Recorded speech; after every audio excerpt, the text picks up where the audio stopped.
अस्सलाम वालेकुम dear audience, में मोहम्मद खान इनसाइड रियलिटी के साथ आप लोगों की खिदमत में हाजिर हूँ। आज फिर मशरिक़ वस्ता के हवाले से जो हमारा ट्रांसमिशन जारी है, हम जारी रखेंगे इसको, क्योंकि ईरान के रिटालिएशन के बाद इसराइल के हलकों में, इसराइल के मुक़तदर हलकों में बहुत हंगामी सूरत हाल बरपा हुई है। और अमेरिका को बार बार नेतन्याहू कॉल कर रहे हैं कि हम इस ईरान के ऊपर रिटालिएट करेंगे, और ईरान के ख़िलाफ़ रिटालिएट करने से अमेरिका ने वाज़ेह इनकार कर लिया और ये बता दिया कि अगर ईरान के ऊपर रिटालिएट करेंगे, ख़ित्ते की जो फ़ज़ा है वो मज़ीद आलूदा हो जाएंगे और न्यूक्लियर वॉर तक ले जाएंगे। और इसके साथ आलमी क़ुव्वतों ने अमेरिका को इंतबाह किया है कि अगर इस वार में वो डायरेक्ट कूद पड़ेंगे तो रशिया मजबूर होंगे ईरान के अलायंस में शामिल होने का, जिसकी वजह से जो अलायंस की जो वार होगी, जिस तरह वर्ल्ड वार 1-2 में हुआ है, वो दोबारा होकर आलमी जंग, तीसरी आलमी जंग जो कि न्यूक्लियर वार से होगा और बहुत भयानक हो सकती है।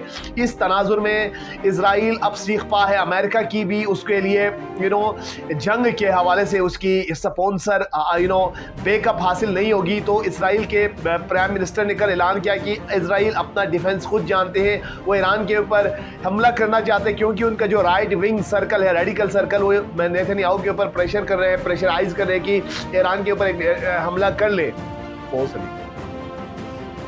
ज़रूर ईरान के ऊपर एक हमला कर ले जिससे इजराइल की साख बचे। क्योंकि इजराइल के ऊपर ईरान ने 300 से ज़्यादा जायद ड्रोन्स और इसके अलावा मिसाइल, क्रूज बैलिस्टिक मिसाइल, इस तरह के बहुत सारे मिसाइल गिराए, जिसकी वजह से इजराइल का जो साख था, जो उनकी अनडिफीटेड जो पावर था, उसके लिए नुकसान पहुंचा है। और इजराइल अपनी साख बरकरार रखने के लिए एक स्ट्राइक करने की ख्वाहिशमंद है। और इजराइल ने अपनी जो एरोस्पेस है, नेवल है और लैंड जो मिलिट्री है और साइबर सिक्योरिटी उनको टाइट किया है। और ईरान, पेंटागन के मुताबिक इसराइल ईरान के ऊपर लिमिटेड स्ट्राइक कर सकते हैं। इस हवाले से हम बात करेंगे। इसके अलावा सऊदी अरब ने रीजनल पीस के हवाले से बात की और मजीद वार को एंड किया जाए, इस हवाले से भी हम डिटेल से बात करेंगे। सऊदी अरब को क्या इशू है, क्या वो अपना पीस जो उनकी विजन 2030 है उसके लिए क्या नुकसान हो सकते हैं, इस हवाले से बात करते हैं। और ईरान ने प्रॉक्सीज के लिए जो असिस्टेंस है उसको मजीद डबल करने का ऐलान कर लिया है। और कल मिलिट्री पीरियड में इब्राहिम रईसी ने, जो सालाना पीरियड होता है, उन्होंने सोफिस्टिकेटेड और मिलिट्री ड्रोन्स के जदीद तरीन आलात से लेस अपने मिलिट्री पीरियड का मुजाहरा किया, जिससे अमेरिका और उसके इत्तेहादियों के लिए वाज़ेह मैसेज गया। इसके ऊपर भी बात करेंगे। और बहुत सारे स्कैंडिनेवियन कंट्रीज़ ने 2 स्टेट सॉल्यूशन को इनएविटेबल करार दिया है, उन तमाम पर बात करेंगे। उससे पहले आपसे गुजारिश है हमारे ऑडियंस से, आप हमारे पेज को, अभी चैनल को ज़रूर सब्सक्राइब कर लें, बेल आइकन पर भी क्लिक करें ताकि हमारी खबरें आपको मिलते रहें और इनसाइड रियलिटी से आप मुस्तफ़ीद हों और पैलेस्टीनियों की आवाज़ दुनिया भर में पहुँचते रहें। So let's move to the story again. मैं बात करूंगा डायरेक्ट इसराइल और अमेरिका के अलायंस और ईरान और उसके अलायंस के बारे में। अब अलायंस की जंग करीब आ चुका है। पहले रीजनल जो राइवली थी वो ईरान और अमेरिका, ईरान और सऊदी अरबिया हुआ करते थे।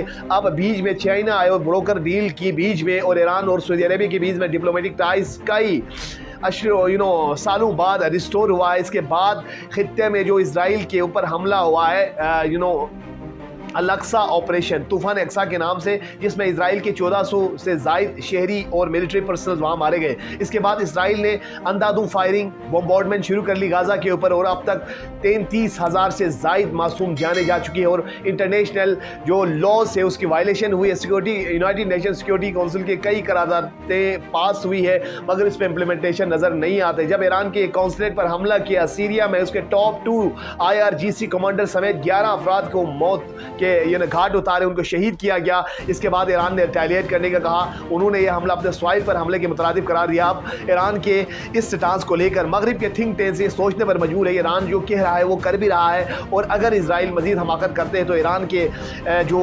मिसाइल है, ईरान के जो पॉलिसी है, उससे अमेरिका भी नहीं बचेगा। उसके जो रीजनल जो पॉलिसी है अमेरिका का, वो डोमिनेंसी से हटकर सॉफ्ट पॉलिसी की तरफ आ रहे हैं, उसको भी खतरा पहुंचेगा। और अमेरिका बिल्कुल नहीं चाहता कि उसकी फॉरेन पॉलिसी जो उसकी जिस नेचर का भी हो उसको नुकसान पहुंचे। और इसराइल और अमेरिका के बीच अब तल्ख थोड़ा सा सिचुएशन होने लगी है। और रिसेंटली नेतन्याहू ने ईरान का जो जेरूसलम से वाशिंगटन का दौरा भी मनसूख किया था, और बहुत सारे वेस्टर्न कंट्रीज़ की तरफ से प्रेशराइज कर रहे हैं नेतन्याहू के रिजीम को, अमेरिका के रिजीम को, बरतानिया के रिजीम को, फ्रांस को, कनाडा को, कि आप क्यों इसराइल की वहशीने कार्रवाई का सपोर्ट कर रहे हैं। इस तरह से मगरिब की सड़कें खचाखच वहाँ पर भरे हुए हैं प्रोटेस्ट से। वो free Palestine, no to war, no to Trump, no to Biden, go Netanyahu go, इस तरह के नारे लग रहे हैं। और रेडिकल विंग की तरफ से नेतन्याहू के लिए भी बड़े प्रॉब्लम से इजराइल के अंदर, क्योंकि वो इन्हीं के सहारे पावर में आते हैं। अब उनको खुश रखने के लिए नेतन्याहू ये हमले कर रहे हैं। जिस तरह मोदी का रजीम